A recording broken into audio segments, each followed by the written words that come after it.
Dios te salve María, llena eres de gracia, el Señor es contigo. Bendita tú eres entre todas las mujeres y bendito es el fruto de tu vientre, Jesús.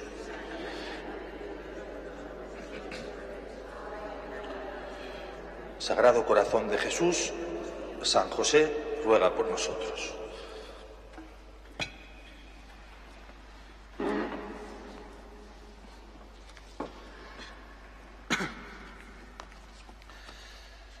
Comenzamos este segundo día de estos breves ejercicios espirituales. Ayer vimos el principio y fundamento y cómo tenemos que ordenar toda nuestra vida para servir, amar a Dios nuestro Señor y mediante esto alcanzar el cielo, que es la santidad, que es estar para siempre con el Señor. Dice San Pablo, escribiendo en la primera carta a San Timoteo: le doy gracias a Cristo Jesús nuestro Señor, quien me ha dado fuerzas para llevar a cabo su obra.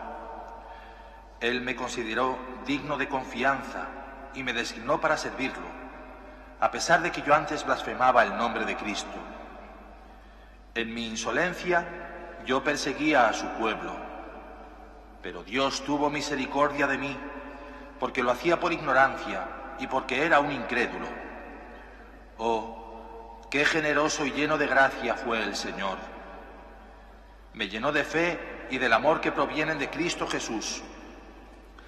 La siguiente declaración es digna de confianza y todos deberían aceptarla.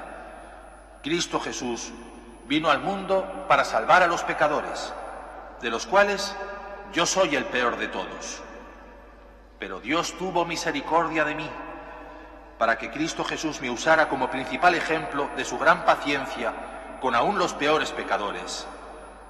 De esa manera, otros se darán cuenta de que también pueden creer en Él y recibir la vida eterna. Que todo el honor y la gloria sean para Dios por siempre y para siempre. Él es el Rey eterno, el invisible que nunca muere. Solamente Él es Dios. Amén. Qué maravilla. San Pablo ve cómo él ha sido el que ha perseguido a la Iglesia de Cristo y al mismo Jesús. Recordemos cuando el Señor se le presenta, le dice: Pablo, Pablo, ¿por qué me persigues? El Señor ya había resucitado. San Pablo no había conocido a Jesús antes de la resurrección. Sin embargo, San Pablo perseguía a los cristianos y el Señor le dice: ¿por qué me persigues a mí? Porque quien persigue a la Iglesia está persiguiendo al mismo Cristo. Y San Pablo se siente así, el peor de todos los pecadores, y sin embargo dice: el Señor me ha elegido para que todos vean la misericordia que ha tenido conmigo. Bien, esa misma misericordia es la que tiene con nosotros. Recuerdan que las promesas del corazón de Jesús a Santa Margarita, una dice, muy importante para los sacerdotes, que aquellos sacerdotes que sean devotos del corazón de Jesús moverán a los pecadores para que no tengan miedo y abracen la misericordia del Señor. Eso mismo quisiera ser yo hoy, el medio por el que el Señor les haga ver su misericordia y les quite a ustedes cualquier miedo, cualquier resentimiento, cualquier cosa que tengan para acercarse al Señor, que gocen del amor del corazón de Jesús. El Señor tuvo misericordia de mí, tuvo misericordia de cada uno de nosotros, por más pecadores que fuéramos. Vamos a comenzar en esta charla viendo qué es el pecado. Estamos separados del Señor por los pecados, ofendemos al Señor por los pecados y queremos salir de nuestros pecados. El pecado y la santidad se contradicen, lo cual no significa que los pecadores no podamos ser santos. Estamos luchando para dejar los pecados y crecer en santidad. Para entender lo que es el pecado es necesario, primero, ver qué es lo que quiere Dios de nosotros, cuál es el plan de Dios con nosotros. Y lo vimos ayer. Dios nos ha creado para ir al cielo. Y el pecado nos va frenando en este camino para encontrarnos con el Señor. Dios nuestro Señor nos ama con amor de amistad. Amor de amistad es el amor que tienen los amigos. Un amigo se olvida de sí para hacer feliz a la persona amada, para hacer feliz al otro amigo. Y así el Señor tiene amor de amistad con nosotros. Se olvida, vamos a decirlo así, de sí. Se olvida de, vamos a decirlo así también, de quién es Él, para arrimarse a nosotros que somos pecadores. Dios nuestro Señor puede decir: yo soy el santo, el justo, el que os ha creado, el que os ha redimido, no voy a arrimarme a vosotros, que sois pecadores. Y al contrario, el Señor ha venido no a llamar a los justos, sino a los pecadores, y no tiene miedo de estar con nosotros. No solo no tiene miedo, sino que se hace uno de nosotros, igual en todos a nosotros, menos en el pecado. Siendo Dios, no podía asemejarse a nosotros en el pecado, pero sí en todo lo demás. Así es el amor del Señor, amor de amistad. Y cuando un amigo siente la traición de otro amigo, esto duele mucho. Pues algo así. Dios nuestro Señor, cuando le somos infieles, siente esa amistad traicionada. ¿Qué me ha hecho este amigo? ¿Acaso no le amo suficiente, no doy todo por él? ¿Qué estás haciendo con Cristo? Y esto le duele mucho al Señor. Al mismo tiempo, el amor de Dios es un amor esponsal. Esponsal significa como un esposo a su esposa. San Pablo dice: maridos, amad a vuestras esposas como Cristo ama a la Iglesia. ¿Cómo te ama Cristo? Muriendo por ti. Y ese es el modelo como que tienen que amar a los esposos a las esposas, hasta morir por ellas, como Cristo. En consecuencia, cuando uno ofende al Dios, Dios, vamos a decirlo así, porque no es del todo así, pero para que lo entendamos, siente el pecado como una infidelidad esponsal. Como que nosotros, teniendo que ser fieles a Dios, le hemos sido infieles y hemos amado otra cosa, otra persona, porque todo amor que ofende al Señor, pues vamos a decir así, no solo es una idolatría, sino una infidelidad. Nuestros corazones, que tienen que amar solo a Dios, se apartan de Dios y aman otras cosas. Aquí les voy a recordar un ejemplo que les puse alguna vez. Estaba yo con unos amigos que se iban a casar y me invitaron a cenar con ellos porque querían preparar un poco la celebración y tal, y estuve en su casa. Y después de cenar, pues estaba yo con el novio, que era el amigo mío, y la novia pues estaba con folletos de viajes, preparando donde iban a hacer el viaje de bodas. Y entonces ella le decía a él: cariño, ¿dónde quieres que vayamos? Vamos a... Entonces cogía un folleto: a Tailandia, que mira qué cantidad de cosas bonitas, Y dijo: me parece bien, tal. Entonces cogía otro folleto: a París, que es la ciudad de los enamorados y tal, y fíjate, tal. Bueno, pues bien, tal. O a Venecia, que también hay muchos enamorados, tal. Y así empezaba, pues. Y entonces ya un momento, cuando llevaba ya 15 o 20 sitios dichos, dijo la mujer: pero vamos a ver, dime dónde quieres ir. Y dijo el novio: cariño, yo lo que quiero es estar contigo, lo demás pues me da igual. El mejor sitio del mundo es estar contigo, y me da igual en cualquier sitio del mundo si no estoy contigo. Yo lo que quiero es estar contigo, y ese es el mejor sitio del mundo. Pues bien, eso nos tiene que ocurrir con el Señor. Lo mejor de nuestra vida es estar con el Señor, y de nada nos sirve todo lo demás si no tenemos a Cristo. Lo importante es Cristo el Señor, nuestro esposo, el fin de nuestras alegrías, el fin de nuestro corazón. Cuando alguien está enamorado de veras, su corazón está centrado en esa persona amada. Y igual ustedes, pues muchas ya no están casadas con sus esposos porque están viudas, o están solteras, o solteros, también hay hombres, perdonen. Pero lo voy a poner el ejemplo, no solamente con novio o novia, sino también con madre e hijo. Yo recuerdo a mi mamá, perdonen que hable de esto, no es así, pero cuando íbamos de paseo, y entonces veíamos en tienda, íbamos viendo tiendas, mi mamá decía: fíjate esos zapatos, qué bien le vendrían a Pedro, mi hermano mayor. Fíjate esta cosa, qué bien le vendría a tu hermano pequeño. Y así, porque el corazón piensa en la persona amada y en hacerle bien. Que pocas veces recuerdo mi madre se compraba cosas para ella, porque ahorraba para comprarnos a nosotros. Cuando un novio, o una novia, pero normalmente es el novio, está de veras enamorado, pues piensa, le voy a comprar esto a mi novia, o, a ver, voy a verla, le voy a llevar tal regalo, tal flores, o la voy a llevar a tal sitio, y se olvida de sí porque quiere hacer feliz a la persona amada. Pues bien, eso es el amor, olvidarse de sí y hacer feliz al amado. Y eso es el amor que tenemos que tener con el Señor, olvidarnos de nosotros y hacer feliz a Cristo. Porque el centro de la vida cristiana no es sentirse a gusto uno, es que Cristo se sienta a gusto con uno. Ay, pues no rezo porque no estoy a gusto. No es importante que estés a gusto. Lo importante es que Cristo está a gusto cuando tú estás rezando. Ay, vengo a confesarme porque estoy a disgusto. He hecho tal cosa y estoy a disgusto. Bien está que estés a disgusto. Pero aquí lo interesante no es que tú cuando te confiesas te quedes a gusto, sino que Cristo esté feliz, porque tú has recibido su misericordia. Nuestra vida no es sentirnos a gusto, sino que Cristo se sienta a gusto con nosotros, porque Cristo es el amado. Olvidémonos de nosotros, que no somos el centro de la vida cristiana.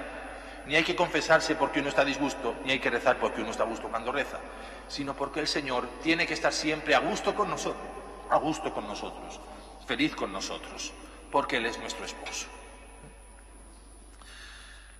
Por otra parte, la Sagrada Escritura, hemos dicho amor de amigos, amor de amistad, amor esponsal.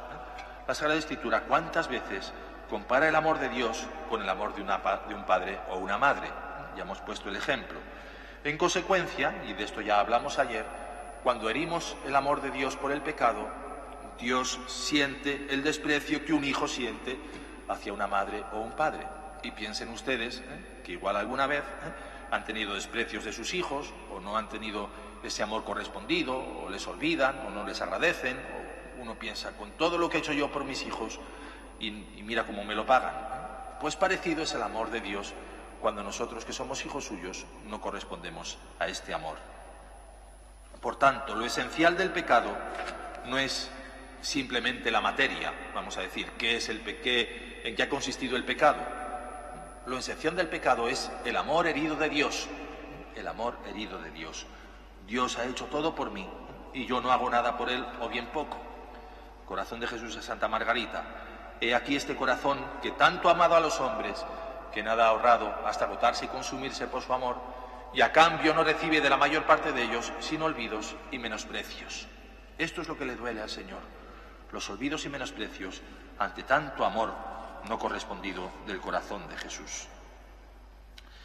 Por tanto, y de esto también hablamos ayer, el pecado no es una invención, así como de los curas o algo así, o que cuánta gente dice, buah, yo con mis pecados pues no ofendo a Dios, Dios está allí y yo estoy aquí. Pues no, no es así. Dios está aquí y está no solo al lado tuyo, sino dentro de ti, y todo lo que haces influye no solamente a Dios nuestro Señor, sino a la Iglesia. Y aquí voy a explicar algo muy importante, y a ver si soy capaz de explicarlo bien. Muchas veces uno siente que tiene pecados cuando hace mal a otra persona. Por ejemplo, yo ni robo ni mato, o he robado, o he matado, o he hecho sufrir a alguien, entonces pues he pecado, porque he hecho mal a otra persona. Y no considera pecado aquello que no hace directamente, vamos a decir, un mal a otra persona. Por ejemplo, parece que los pecados de pensamiento pues no son tan graves como los de obra. Porque claro, los pecados de pensamiento se me quedan a mí. Voy a poner un ejemplo un poco así. Un acto impuro que comete uno en solitario. Bueno, pues no hace tanto mal, porque es una cosa mía. No es algo que haya hecho mal a alguien más. Cuando hablamos de santidad, no solamente tenemos que hablar de santidad hacia los demás, ni siquiera de santidad hacia uno solo. El dogma de la comunión de los santos, que decimos en el credo, creo en la Iglesia Católica, la comunión de los santos, nos está hablando, voy a explicarlo mal, pero me van a entender bien, de la santidad de la Iglesia. La Iglesia es como, mal dicho, la suma de la santidad de todos los hombres y mujeres es lo que es la santidad de la Iglesia. Si yo soy menos santo, por lo que sea, la santidad de la Iglesia también es menor, de toda la Iglesia. Si yo soy santo, la santidad de la Iglesia es mayor. Por tanto, si yo soy menos santo porque mis pensamientos son menos santos, porque mis actos son menos santos, estoy ofendiendo a toda la Iglesia, que no puede ser tan santa como Dios tiene destinada. Esto es algo un poco difícil de entender, pero es la realidad. Tengo obligación de ser santo para que la Iglesia sea santa, porque soy no un miembro suelto de la Iglesia, sino que pertenezco a toda la Iglesia y vivo en la comunión de los santos. Igualmente, que otra persona sea santa me influye a mí. Este es un gran misterio, pero es real, es real. Tengo obligación de ser santo también interiormente, también que mis pensamientos y mis obras sean conforme a la voluntad de Dios, porque Dios me ha hecho para ser santo, para que yo respete mi naturaleza, para que mis pensamientos, mis palabras, mis acciones sean conformes a su voluntad. Y de este modo haga no solamente felices a los demás, porque mis obras hacen felices a los demás, no solamente me sienta yo bien, sino que haga crecer la santidad de la Iglesia, la cantidad, mal dicho, de la santidad de la Iglesia. Bueno, voy a seguir avanzando con esto. Simplemente tengamos en cuenta que estamos hechos para ser santos en esta tierra y para alcanzar el cielo. No podemos pensar, muchas veces también, que porque no me remuerde la conciencia no tengo pecados, que esto es algo muy importante y está coordinado con lo que les he dicho antes.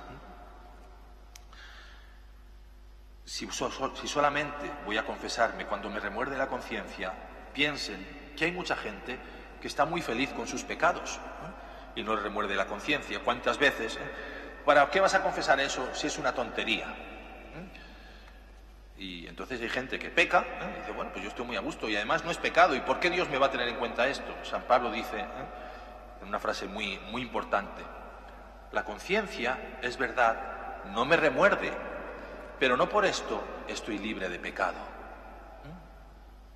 Porque hay cosas, repito, pecados que no consisten en que uno esté a gusto o a disgusto o tenga remordimiento o no. Dios está a gusto conmigo, soy perfecto para Dios. Pues eso es ofender al Señor, no ser perfecto para Él. El Señor tiene misericordia, es verdad, pero mi obligación es, entre comillas, tener misericordia de Dios que tanto la tiene de mí.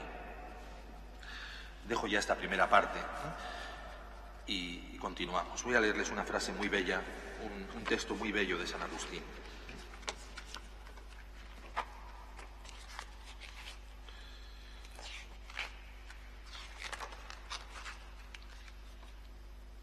Dice San Agustín, quedaré en retorno al Señor por poder recordar mi memoria todas estas cosas, sí que tiemble ya mi alma por ella. San Agustín recuerda toda su vida pasada antes de su conversión y le atemorizan y le aplastan todos los pecados que cometió. Y dice, ¿qué voy a hacer yo por el Señor para devolverle tanto amor? Te amaré, Señor, y te daré gracias y confesaré tu nombre por haberme perdonado tantas y tan nefandas acciones mías. Nefando, ¿saben qué significa? Que no se puede hablar. Dice, son tantos pecados que no tengo ni palabras para expresarlo.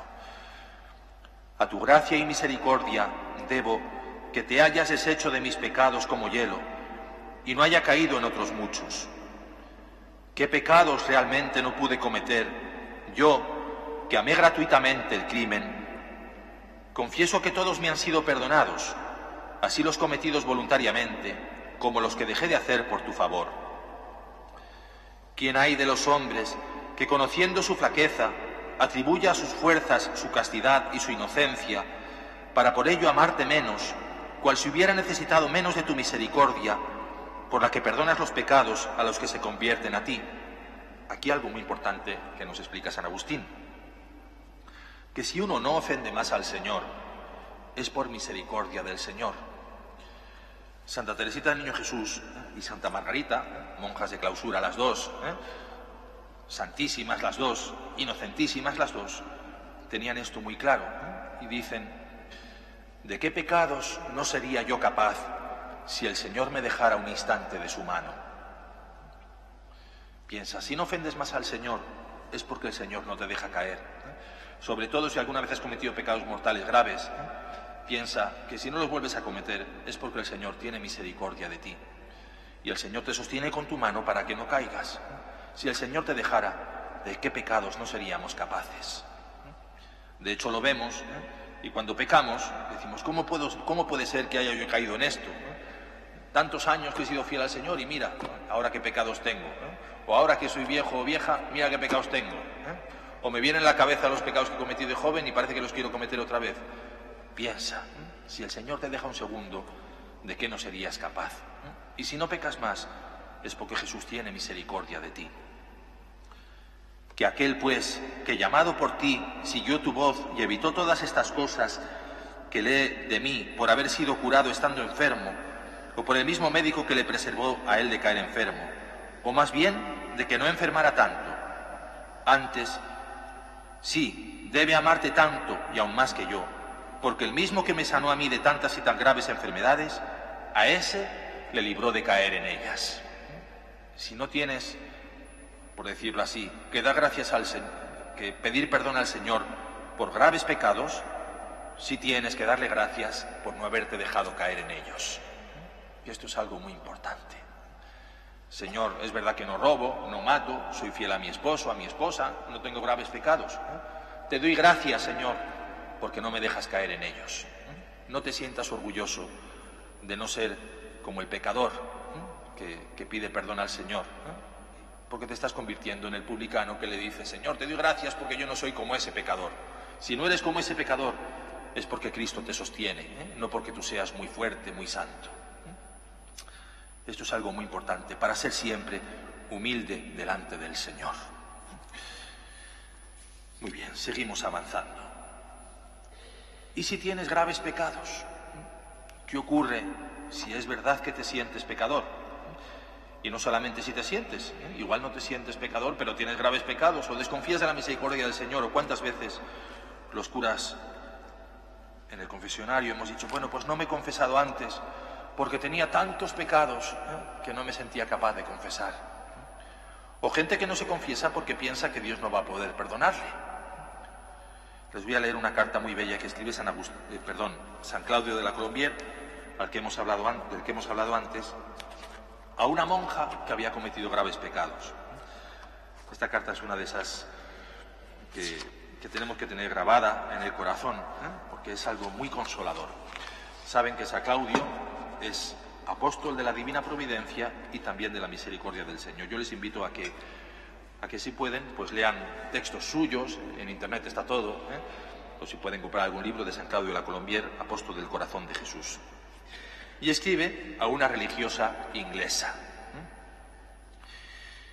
Mi muy querida hermana, ruego a nuestro Señor que tenga piedad de usted según su grandísima e infinita misericordia. Conmovido por vivo dolor he leído su carta, y no tanto por las faltas que ha cometido. He leído con gran dolor esta carta y no me duele tanto las graves faltas que ha cometido. Me hace sufrir más el estado lamentable en que esas faltas le han puesto a causa de la poca confianza que tiene usted en la bondad de Dios y en la facilidad amorosa con que Él recibe, según debía usted saberlo, a aquellos que más gravemente le han ofendido. No me duele tanto los pecados, sino su falta de esperanza, de confianza en la misericordia del Señor, del estado que tiene usted en su alma, pensando que Dios la ha abandonado y no la va a perdonar. Esto es lo que me duele. Reconozco en su disposición presente los engaños y la malicia suma del espíritu maligno que trata de aprovechar sus caídas para llevarla a la desesperación. El demonio está intentando aprovechar que usted tiene graves faltas para hacerla desesperar de la divina misericordia. Al contrario, el Espíritu Santo la inclinaría a la humildad y a la compunción y la inspiraría a que buscase los medios para reparar el mal que ha hecho. Ese mal es muy grande, querida hermana, pero no es irremediable.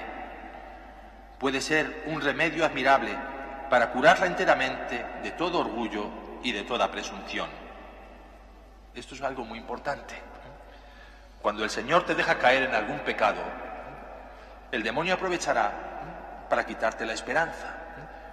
o para quitarte la alegría de servir al Señor, decir, soy un desastre, como jamás voy a ser santo. Al contrario, el Espíritu Santo te movería a dos cosas. Primero, a que seas humilde y veas que por ti no puedes nada, de lo que hemos hablado antes. Yo que me creía que ya no pecaría nunca, que sería tan santo, el Espíritu Santo me hace ver que sin Él soy capaz de todo. Sé humilde con tu Dios. Y por otro lado, el Espíritu Santo te movería a gran confianza en la misericordia del Señor. El demonio te mueve a desesperarte y el Espíritu Santo te mueve a gran esperanza en la misericordia del Señor y a volverte a levantar. Que este es un modo de conocer cuándo las cosas vienen de Dios o del demonio. Si yo estuviera en su lugar, he aquí cómo me consolaría. Piensen, la monja escribe totalmente desesperada. Quiere morir, quiere quitarse la vida porque ha ofendido gravemente al Señor. Y San Claudio le dice, pues no haga eso. Le voy a decir qué tiene que hacer. Si yo fuera usted, haría esto. Diría a Dios con confianza, Señor, he aquí un alma que está en el mundo para ejercitar vuestra admirable misericordia y para hacerla brillar en la presencia del cielo y de la tierra. Señor, si yo no puedo alabarte mostrando al mundo tu santidad, mi santidad, voy a alabarte mostrando al mundo qué misericordioso eres. Igual no soy santo, pero sí puedo decir al mundo que el Señor tiene misericordia de mí. Los demás os glorifican haciendo ver cuál es la fuerza de vuestra gracia por su fidelidad y su constancia, cuán dulce y generoso sois para con aquellos que os son fieles. En cuanto a mí, os glorificaré haciendo conocer cuán buenos sois con los pecadores y que vuestra misericordia es superior a toda malicia, que nada es capaz de agotarla, que ninguna recaída, por vergonzosa y criminal que sea, debe hacer desesperar del perdón a un pecador. Os he ofendido gravemente, oh mi amable Redentor, pero peor sería todavía si os hiciera el horrible ultraje de pensar que no soy bastante bueno para perdonarme. El Señor se siente más ofendido, no por el pecado que he cometido, sino por desconfiar yo de su misericordia. En vano vuestro enemigo y mío me tiende cada día nuevos lazos. Me hará perderlo todo antes que la esperanza que tengo en vuestra misericordia. Aunque recayera 100 veces y mis crímenes fueran 100 veces más horribles que lo que son, siempre esperaré en vos. Después de lo cual, me parece que nada de lo que pudiera reparar mi falta y el escándalo que hubiera dado, me costaría trabajo. Iría a arrojarme a los pies de la superiora. Le rogaría que me perdonase, que reflexionara que aquello había sido una tentación del demonio, que sabiendo que su salvación depende de la confianza que tiene usted en ella y de la perfecta unión que ha de conservar, ha querido separarla. Quien dice aquí, San Claudio, de esta religiosa y su superiora, lo puede decir de cada uno de nosotros y el confesor.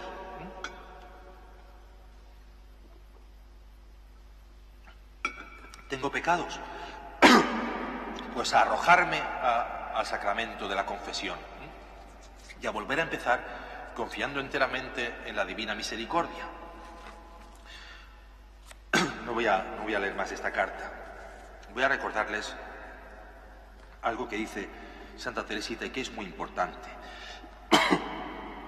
Dios nuestro Señor es justo, todos lo sabemos, y es muy justo, es el más justo. Cuando nosotros los hombres decimos, qué justo es, no sé, algo así, casi lo decimos peyorativo, como diciendo, es malo, es muy fuerte en los pecados, con las faltas. Mi padre era muy justo, y no estoy diciendo que diera a cada uno lo suyo, sino que era muy severo. Cuando decimos a alguien muy justo, estamos pensando en alguien muy severo. Pues bien, el amor de Dios, la justicia de Dios, no hay que entenderla como severidad, sino como lo que es, justicia. Por ejemplo, Les voy a poner un ejemplo que igual no sirve, pero bueno, algo sirve. Alguien, pongamos ustedes que muchas de ustedes son mamás, no han dormido por la noche, ¿vale? Han estado toda la noche en vela, y entonces van a trabajar por la mañana y por lo que sea se retrasan 10 minutos y luego no rinden en el trabajo. No han dormido por la noche, han salido tarde de casa porque tienen a los niños, lo que sea, y en el trabajo pues les ha ido mal o no han rendido porque no estaban bien del todo. Y entonces viene el jefe o la jefa y le riñe: no te da vergüenza, llegas tarde y encima no rindes en el trabajo. Y tiene razón, has llegado tarde y no rindes en el trabajo. Pues te voy a rebajar el sueldo, por ejemplo. ¿Vale? Y nosotros diríamos, es severo, pero es justo lo que está haciendo, porque no rindo y además he llegado tarde. Pues bien, eso no es el amor de Dios. Porque Dios, que es justo, sabe por qué has llegado tarde y sabe por qué no rindes en el trabajo. Y entonces Dios te diría: no te preocupes, has pasado muy mala noche, tienes niños, evidentemente te has retrasado por esto, y aparte no has rendido en el trabajo porque no estás bien. No pasa nada, no te preocupes. Yo, que soy justo, tengo en cuenta todo, tengo en cuenta todas las cosas. Cuando ofendemos al Señor, el Señor es justo y mira todas las cosas. Y Santa Teresita dice: confío en el Señor y en su justicia, porque Él, que es justo, sabe que yo soy pequeña y débil. Y cuando lo ofendo, no es tanto por malicia, sino por debilidad. Que esto es algo muy bello que nos tiene que mover a confianza. Dios no ve solo mis pecados. Dios conoce mi pequeñez, conoce que no puedo más, conoce mi pasado, mi educación, el ambiente donde me he criado. Y esto nos sirve para entender cuando el Señor dice: no juzguéis y no seréis juzgados. Uno ve un ladrón, dice: es un ladrón. Vale. Y el Señor dice: mira la familia que tiene, cómo se ha educado, cómo pasa los días, dónde vive. Porque cada uno de nosotros, si robáramos algo, tendríamos más culpa que un ladrón de estos que igual jamás ha tenido padres en condiciones, vive de cualquier manera, porque el Señor tiene en cuenta todo. No estoy justificando que robar esté bien, estoy diciendo que tú no puedes juzgar a un ladrón como si tú, dices: yo jamás robaría. Claro, tienes dinero, tienes casa, tienes familia, vives bien, has tenido buena educación, conoces al Señor, evidentemente jamás robarías. Y si robaras, sería más grave tu pecado, porque el otro lo tiene peor, lo tiene, vamos a decir así, más fácil para robar. Dios es justo, y tiene en cuenta todo. Por eso, no juzgues de lo que no sabes, no saques conclusiones de las premisas que desconoces, porque normalmente uno se equivoca. Si tú fueras ese jefe o jefa del trabajo, del ejemplo que he puesto, seguramente no juzgarías con misericordia, sino con severidad, porque a ti se te ocultan muchas cosas. Y el corazón de cada uno lo conoce Dios nuestro Señor, no lo conocen los demás. Uno juzga de lo que ve, pero por dentro solo conoce el Señor. Por eso, no juzgues de aquello que no conoces y ten confianza en la justicia del Señor, que siempre es misericordiosa y conoce toda tu vida, tus pensamientos, tu formación, tu familia, tus trabajos, tus penas, tus dolores, tus pensamientos, tus soledades, tus enfermedades. Todo lo sabe el Señor. Y por eso el Señor es justo cuando te juzga. Ten confianza en su misericordia. Vamos avanzando. Visto el amor del Señor, visto nuestro pecado y la confianza que tenemos que tener en su misericordia, vamos avanzando y vemos cuál ha sido el plan de Dios para salvarnos de nuestros pecados. Enviar a su Hijo Jesucristo. Y esto lo ha hecho naciendo en Belén como un niño pequeño. Vamos a leer brevemente el nacimiento y la encarnación de Cristo nuestro Señor. El nacimiento de Jesucristo fue de esta manera, nos dice San Lucas. Sucedió en aquellos días, San Lucas capítulo 2, que salió un decreto del emperador Augusto ordenando que se empadrenase todo el imperio.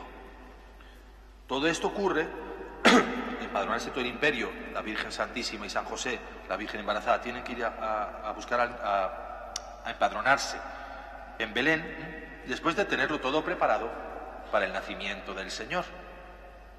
La Virgen María, cuando dice sí a Dios, no solamente dice sí para ser madre, sino sí a todo lo que Dios quiera.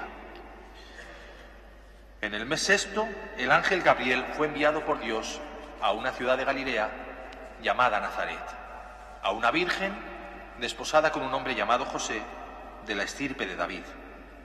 La virgen se llamaba María. El ángel, entrando en su presencia, dijo: alégrate, llena de gracia, el Señor está contigo. Como saben, llena de gracia no es solamente descriptivo, sino que es un nombre. Para explicarlo un poco así, es como si llena de gracia lo escribiéramos llena, guión, de, guión, gracia, guión, un nombre, llena de gracia. Porque es la Inmaculada. En griego se dice kecharitomene, que según el tiempo en el que está escrito, pues se refiere a eso, a un estado habitual de la persona, llena de gracia. ¿Qué significa llena de Dios? Llena del amor de Dios, en todo inmaculada. Alégrate, vamos a decir así, alégrate Inmaculada, por decirlo así, el Señor está contigo. Ella, la Virgen María, se turbó grandemente ante estas palabras y se preguntaba qué saludo era aquel. El ángel le dijo: no temas, María, porque has encontrado gracia ante Dios. No temas, María. En la Anunciación a San José, también el ángel San Gabriel, esto es muy bonito ver el paralelo entre el anuncio a San José y el anuncio a la Virgen María. El anuncio a San José nos lo cuenta San Mateo a partir del versículo 18 del primer capítulo. San José se encuentra que la Virgen María está embarazada. Resultó que ella esperaba un hijo por obra del Espíritu Santo. José, su esposo, como era justo y no quería difamarla, decidió repudiarla en privado. Pero apenas había tomado esta resolución, se le apareció en sueños un ángel del Señor que le dijo: José, hijo de David, no temas coger a María tu mujer, porque lo concebido en ella viene del Espíritu Santo. Aquí algo muy importante que ya hemos explicado muchas veces, pero que conviene repetirlo para entenderlo bien. Nos dice la Escritura: José, que era justo y no quería repudiarla. Si yo les dijera, tú ves un robo, ¿vale? Lo ves y conoces a la gente que ha robado y por qué ha robado, ¿no? Y sabes que está hecho pues a mala fe y es un robo así, para denunciar. Y tú no quieres denunciarlo. Diríamos: tú eres justo. Pero no, soy justo, quiero denunciarlo, ¿no? Tengo que denunciarlo. He visto una cosa, tengo que denunciarlo, caramba, no me puedo callar. Un asesinato. Ay, pues me quedo en casa, no digo nada, que no quiero líos. Pues lo suyo, si eres una persona justa, cumplidora de la ley, es que tengas que denunciarlo. Puedes denunciarlo en secreto, es verdad. Y entonces pues te evitas represalias y es lo que tienes que hacer. Si ves un asesinato, para evitarte problemas, pues no dices, pues eso, un testigo protegido, que se llama ahora. Pero eres justo y tienes que denunciarlo. No puedes callarte una maldad. ¿Y cómo nos dice el Evangelio? José, que era justo, decidió repudiarla en secreto. En Israel la ley decía: si un hombre entiende, sabe que su esposa está embarazada y no es de él, la criatura que tiene que denunciar a su esposa por adulterio. El Evangelio nos tenía que haber dicho: José, como era justo, decidió repudiar a su mujer. Decidió denunciarla para que fuera, porque la ley mandaba apedrear a las mujeres cuando eran adúlteras. Entonces José, con mucho dolor de su corazón, siendo justo, lo que tenía que haber hecho es repudiar a su mujer, para públicamente, o sea, ir a los jueces, para que su mujer fuera apedreada.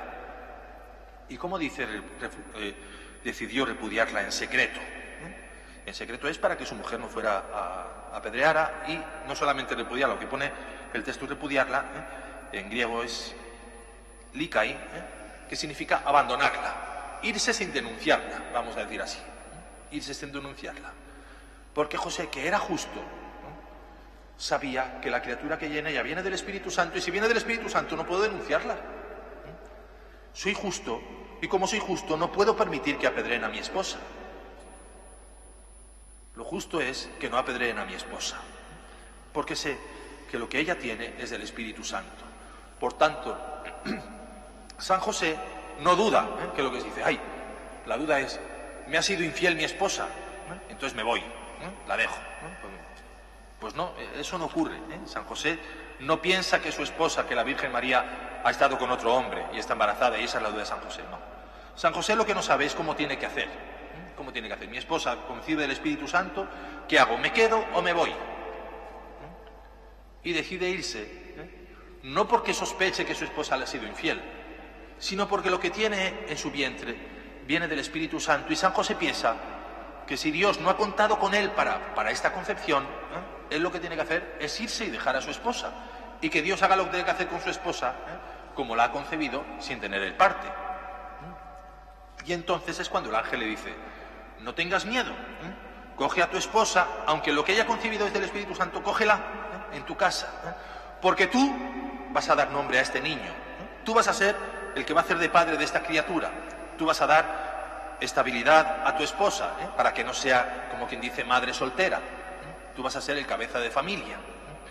No dejes a tu esposa, porque lo concebido en ella viene del Espíritu Santo, no la dejes, porque lo concebido en ella no es, perdonen que lo explique así, no es adversativo, sino consecutivo, es causal del miedo que tenía San José de dejar a su esposa. No la dejes, aunque sepas que viene del Espíritu Santo. Bien, lo que quiero que les quede claro es que San José no duda de la fidelidad de la Virgen. Lo que tiene miedo es meter la pata en los planes de Dios. Meter la pata en los planes de Dios, y por eso decide dejar a su esposa secretamente. Hasta que Dios, por medio del ángel San Gabriel, le dice, no tengas miedo, coge a tu esposa, que tú le darás nombre al niño y serás el padre. Y la Virgen María es parecido el temor que tiene. Lo hemos leído. ¿Cómo será eso? Pues no conozco varón. La Virgen María, muy al contrario de lo que hacemos nosotros, no está poniendo oposición a lo que le pide Dios. Por ejemplo, Dios te pide que hagas una cosa y tú tienes otro plan. Dice, pues, no señor, no voy a hacerlo, porque ya tengo otros planes. Les pongo un ejemplo un poco que no les viene al cuento a ustedes, pero para que lo entiendan. Un chico tiene novia y Dios le llama a ser sacerdote. Señor, ¿cómo voy a ser sacerdote si tengo novia? Claro. Lo que está diciendo uno es, no voy a ser sacerdote porque tengo novia y me voy a casar. La Virgen María no está haciendo esto, no está poniendo una oposición a la voluntad de Dios, sino al contrario, está preguntando cómo tengo que hacer para cumplir la voluntad de Dios. Señor, tú quieres que yo sea madre de tu hijo. ¿Cómo tengo que hacer si soy virgen? Si soy virgen y no conozco varón, o sea, voy a permanecer virgen. San José y yo tenemos voto de castidad. ¿Cómo tengo que hacer? No es, no voy a hacerlo porque me pasa esto, sino ¿cómo tengo que hacerlo si me pasa esto? No pone su voluntad a la voluntad de Dios, sino que quiere saber qué tiene que hacer para cumplir bien la voluntad de Dios. Esta es la disposición del corazón de la Virgen, cumplir en todo la voluntad de Dios, aunque no entienda, y por eso le dice al ángel, ¿cómo tengo que hacer? ¿Cómo tengo que hacer? Dios me pide que yo sea virgen y al mismo tiempo me pide que yo sea madre. ¿Cómo tengo que hacer? Muy bien. El ángel Gabriel le quita los miedos, y entonces la Virgen María dice, aquí está la esclava del Señor, hágase en mí según tu palabra. No me voy a alargar mucho más, porque ya seguiremos mañana. He aquí la esclava del Señor, hágase en mí según tu palabra. Este hágase en mí según tu palabra, en mí, no significa solamente, esto lo explicamos también el otro día que leímos la Anunciación, hágase como de fuera, en mí, en mi seno, que Dios pues meta al Hijo de Dios en mi seno, hágase en mí. No solamente significa eso, perdonen que les explique esto, que va a sonar un poco pedante, pero es muy bello saberlo. En griego se dice genoito emoi. Genoito es un pasivo, que es hágase, realícese, venga a ser en mí. Emoi. Ese emoi no solamente es hágase en mí, sino que al estar con un verbo pasivo, significa hágase de mí. Hágase de mí. O sea, que Dios haga conmigo lo que quiera. No solamente haga dentro de mí lo que quiera, sino haga conmigo lo que quiera. Mi vida es de Dios. Traducido un poco mejor sería, hágase de mí según tu palabra. Que Dios haga conmigo lo que quiera. Yo soy de Dios, yo soy de Dios. Este es el corazón de la Virgen María y el corazón de San José. Que se haga de ellos, que Dios haga con su vida lo que quiera. Y esta es la disposición que pedíamos ayer al Señor cuando hicimos la contemplación, la meditación del principio y fundamento. Yo quiero ser enteramente de Dios y cumplir en todo su voluntad. Hablábamos con aquellas palabras de San Maximiliano, V minúscula, que es mi voluntad, V mayúscula, que es la voluntad de Dios. Igual a S. Cuando la V mía coincide con la V de Dios, mi voluntad es la voluntad de Dios, es la santidad. Por eso precisamente San José y la Virgen son los más santos, porque su voluntad es la voluntad de Dios. Mañana hablaremos rápidamente del nacimiento de Jesús y continuaremos con otras meditaciones y también con la meditación de las dos banderas. Hoy vamos a dejarlo ya y les voy a poner unas preguntitas para que piensen delante del Señor como hicieron ayer en su casa y vayamos avanzando pues en entrar en la voluntad de Dios, hacer en todo lo que Él quiere y ser enteramente nosotros y nuestras cosas para amar y servir a Dios nuestro Señor. No les voy a pedir que hagan un examen de conciencia muy exhaustivo, porque tampoco hay que hacerlo si se agobian. ¿Cuántas almas vienen y dicen, quiero hacer una confesión general porque me vienen muchos pecados de la vida pasada y tal? Normalmente esos son escrúpulos. Normalmente son escrúpulos. Si usted tiene convencimiento normal de que ha confesado sus pecados mortales, no se atormente volviendo a confesar pecados. Que cuando Dios perdona, perdona de veras. Usted procure ser santa, ser santo. Haga una buena confesión y si siempre hace una buena confesión, no tendrá necesidad de pensar si alguna vez ha hecho malas confesiones.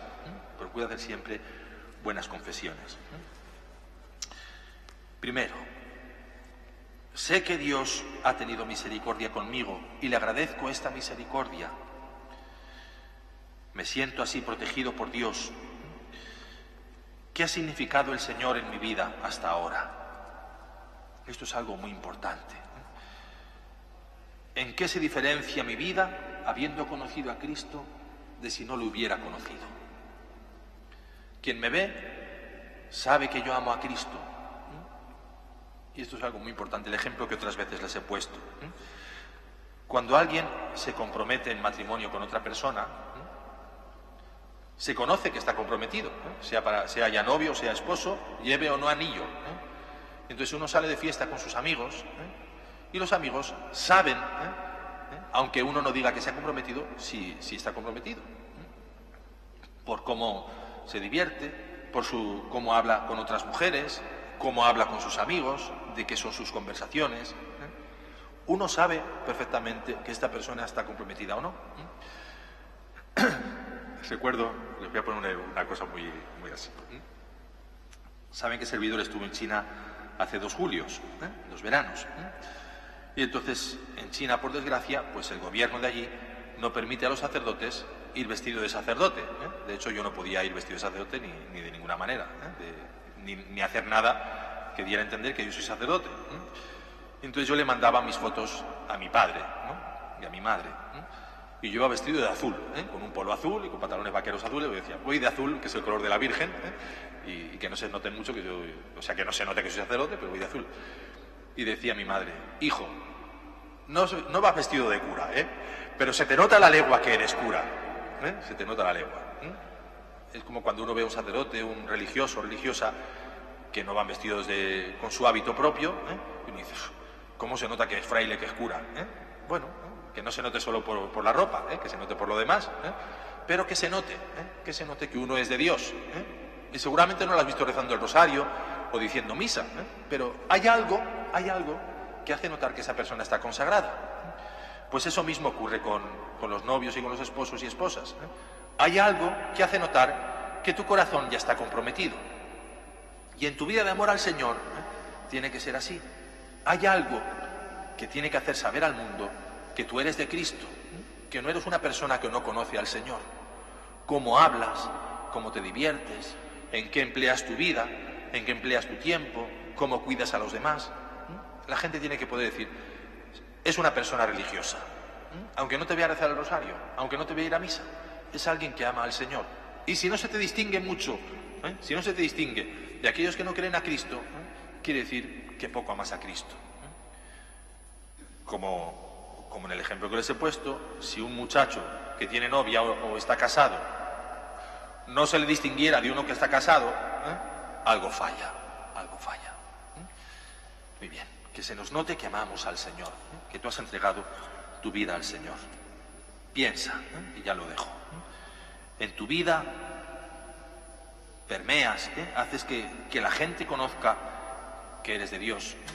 ¿En qué soy de Dios? ¿En qué soy de Dios? ¿Y en qué no soy de Dios?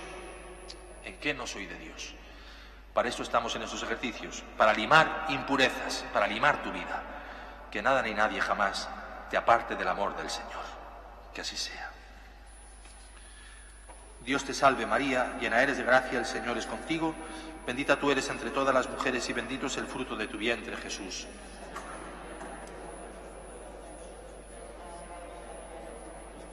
Sagrado Corazón de Jesús, San José, ruega por nosotros.